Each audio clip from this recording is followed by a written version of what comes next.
Sabi ni dating Justice Secretary at ngayon, Solicitor General Medardo Guevara, mga kababayan, na yung ating mga local authorities ready na to investigate and prosecute any drug war offenses and abuses. Ano niya, Mr. Maravillas, yung ibig sabihin niyan? Malinaw po, mga kababayan, lalo't sinimula na rin ng Congress yung investigasyon sa drug war ng dating administrasyon. So ito po, mga kababayan, patungkol sa abuses in drug war ng previous administration ni Mau Diggs. So pag ganyan na niya, Mr. Maravillas, parang the days are numbered na sa dating Pangulong Digong. Malamang po, kaya nagmamadali sila. Ginagatungan po na ginagatungan. Ayaw paawat sa nausog rally. Hindi natuloy yung sa Tacloban po kasi masama yung panahon. Tapos yung Romualdez Plaza po, doon pa talaga gustong gawin. Pinaradaan po, mga kababayan, ng mga dambuhalang trucks. Galit na galit yung mga organizers po ng nausog rally. Pero ito tuloy na uli sa June. Tingnan natin kung ano yung mangyari. So ito ngayon, mga kababayan, yung balita ngayon sa Impact Leadership. Handa na raw sila na mag-prosecute and mag-investigate. Former Justice Secretary and now Solicitor General Medardo Guevara said local authorities are prepared to investigate and legally pursue any drug war offenses or abuses that might have been committed during the Duterte administration. Pinori din niya, mga kababayan, yung ginagawang investigasyon ng Legislative Department, yung Congress. Di ba, mga kababayan, mga pangitain ito, sabi nga ng mga nagre-react na mga netizens, welcome ICC. Ganon, mga kababayan. So sabi niya, of course, Anya, there's the ICC investigation. Its own separate investigation going on. Although probably not sufficient from the point of view of human rights advocates, the Executive Department has done its share, Anya, in accordance with the existing rules of procedure in investigating and prosecuting these alleged abuses during the drug war campaign. As a matter of fact, Anya, there was one time that I broached or floated the idea for the creation, Anya, ng isang independent commission, a fact-finding commission na mag-iimbestiga sa drug war campaign. Ganon, mga kababayan. Linawin lang po natin, yung congressional investigation na ginagawa po ngayon, hindi po yun motu proprio lang tulad ng ginagawa ng Senado doon sa PDEA leaks na dahil lang po sa butas na nakita po sa dokumento na sabi ng PDEA, hindi man anya yan leak document, hindi man kasi yan galing sa amin. Ito pong congressional investigation isinagawa after na yung Makabayan Black po nagsagawa ng isang privileged speech. Baga kasi isisi ninyo, ito'y initiative ng Administrasyong Bongbong Marcos. Hindi po, hindi man kaalyado ng ating Pangulong Bongbong yung mga makabayan. Critics nga po, parang yung investigasyon ng Senado dito kay Alice Go, sabi ni Panilo, bakit daw ginigipit? Sino man ang gigipit kay Alice Go? Wala man ang gigipit sa kanya galing sa administrasyon. Si Risa Ontiveros po, Dilawan. Tama? So wala pong kinalaman, mga kababayan. Ayan po, ang author nito, itong makabayan, congressman na si Kabataan Party List Representative Raul Manuel. Para maituwid natin, mga kababayan, yung kwento, laging sinisisi yung ating Pangulong Bongbong Marcos. Itong mga Makabayan Black, may sarili silang ipinaglalaban, sariling prinsipyo, independent sa kahit kaninong administrasyon. Laging ang kontra. Di ba? Sabi diyan, hindi ipapatupad ang madugo at kontra mahirap na war on drugs kung wala ang mga nag-utos nito. Kabataan Party List Representative Raul Manuel says he filed House Resolution number 14 to ensure that the rights, particularly anya, those of the underprivileged, were safeguarded during the anti-illegal drugs campaign ng Duterte administration. The House Committee on Human Rights, chaired by Manila 6th District Representative Bienvenido Abante Jr. on Tuesday, May 21, began its inquiry and review in aid of legislation of the previous administration's campaign against illegal drugs.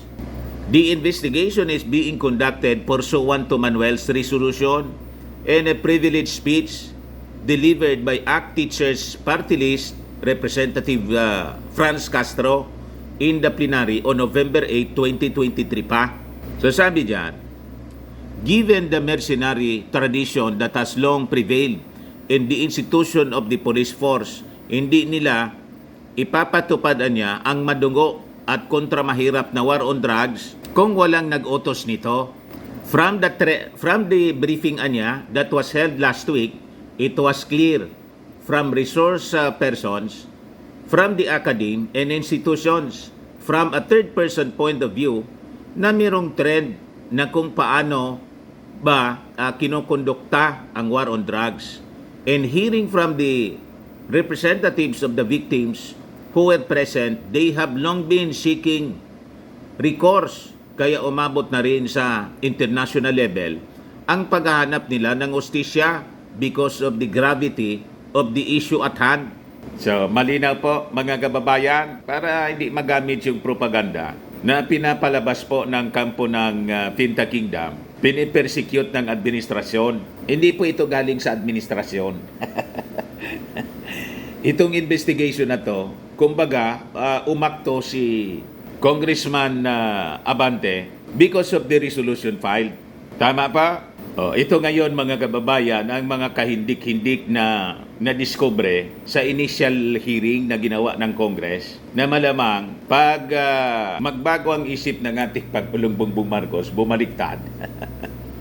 Pag nag-issue po ng warrant of arrest, yung ICC po, baka ito yung magamit po na mga data.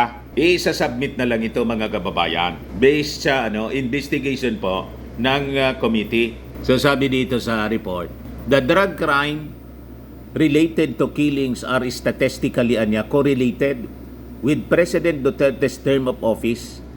Assistant Professor Sol Iglesias ng University of the Philippines, Diliman, Department of Political Science, presents a statistical model from a study finding that the drug crime related killings dito sa ating bansa statistically correlated with former President Rodrigo Duterte's term of office.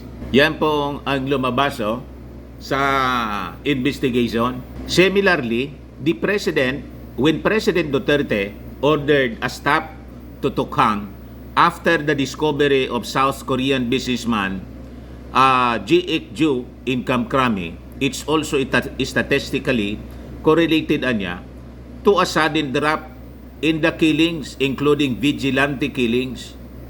As we have seen in other violence studies, the ability to turn violence on or off like a faucet of water is an indication of the former president's control over the violence. Yan ang sabi po ni Professor Sol Iglesias. Madaling sabi po, malakas yung ebidensya laban sa dating Pangulong Maudigs. Ngayon, ito yung statement mga kababayan ng Chairman Committee on Human Rights sa Kongreso, si Congressman Abante. Sabi niya, I have not seen such massive death.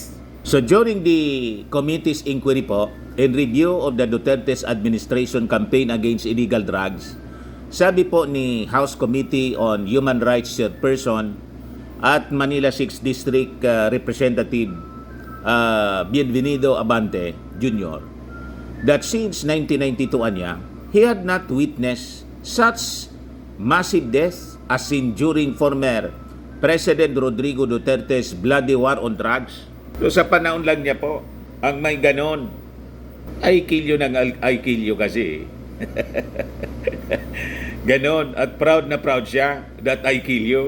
So sabi niya, while Abante acknowledged former Justice Secretary and now Solicitor General Medardo Guevara's assertions that the public may have supported the drug war due to anger towards drugs, he added that many of those killed were only suspects and not convicted drug offenders, mentioning that some were innocent bystanders or drivers, yung nasa paligid lang nadamay, mga kababayan sa tukhang-tukhang at EJK. Kaya sabi ni Congressman Abante po, I've been in government since 1992 pa niya.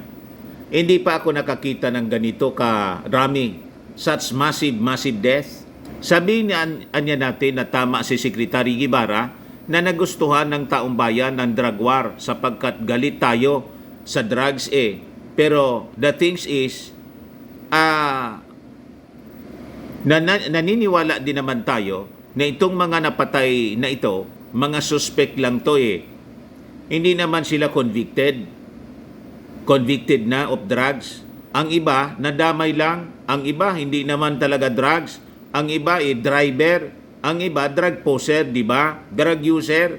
So, ganon mga kababayan. Sabi naman po ni Party List, Teachers Party List Representative Franz Castro, tanong niya po, masasabi na ba natin ngayon na nawala ang droga?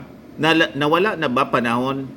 Nawala ba sa panahon ni Duterte? Na-reduce ba talaga yung paggamit ng droga?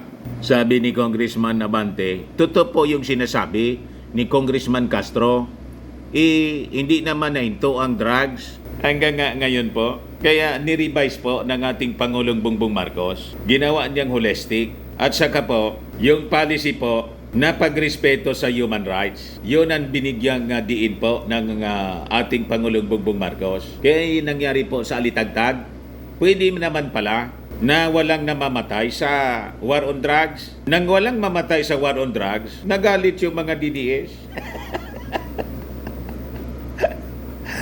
Feeling nila na insulto sila, mga kababayan, kasi walang namatay. Pinaimbestiga sa Senado. Ganon katindi. Baliktad po. Pero niya, Mr. Maravillas, nabalitaan mo yung resolusyon ni Pulong? Gusto niyang paimbestigahan yung war on drugs sa loob ng 25 years. May resolution po. Hindi lang sa war on drugs, kundi sa EJ case. Kailangan na niya imbestigahan yung nakalipas na 25 years. Naghahanap ng damay. Ayan po. Paulo Duterte 6, wider House probe on EJ case, rights abuses. Inimok ni Davao City 1st District Representative Paulo Duterte ang Kamara na palawigin ang panahong saklaw ng investigasyon nito sa extrajudicial killings at human rights abuses sa Pilipinas. Alangan manan niya kami lang. Ayan po yung inihain, mga kababayan, na resolusyon ni Pulong. Ngayon, bilang reaction po, sabi ng mga makabayan na black representatives po, gusto lang anyang i-divert ni Pulong yung atensyon sa investigasyon na niyang ginagawa natin ngayon sa war on drugs ng Duterte administration. Nagana po ng damay. Sabi ni Kabataan Party List Representative Raul Manuel, when it comes to rights violations under a drug war hindi natin maikakaila na meron talagang spike ito sa ilalim ni Rodrigo Duterte dahil pa lang sa approach niya at mismo sa mga verbal orders niya at kahit sa written guides ng PNP. Kaya niya dapat ingatan ang motibo sa mga ganong tipo ng sinusulong through that resolution.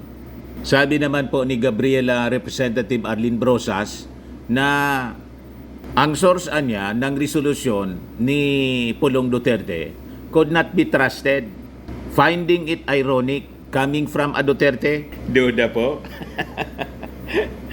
Duda yung mga makabayan na makabayan black na mga congressmen.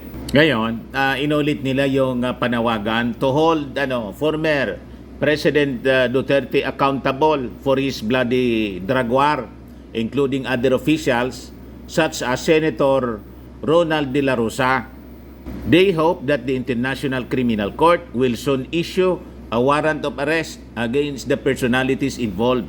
Nanawagan din sila ng hustisya para sa mga biktima ng drug war. At saka challenge nila, inamon nila yung Senado na magsagawa din ng similar hearing sa ginagawa ng Kongreso, where Duterte officials admitted that human rights violations had been committed during the drug war. So, pasikip ng pasikip mga kababayan ang dinadaanan ni Mau Diggs at yung kanyang mga kasama sa pag-implement ng tukhang-tukhang. Kaya ikot ng ikot sila para gatungan yung mga mamamayan na mag-alsa laban sa ating Pangulo. Sa pamamagitan po ng nausog rally, walang gustong makilahok sa ating mga local officials. Tama? Ayan man lang po mga kababayan. Ako po si Dante Maravillas. Bye-bye po. God bless.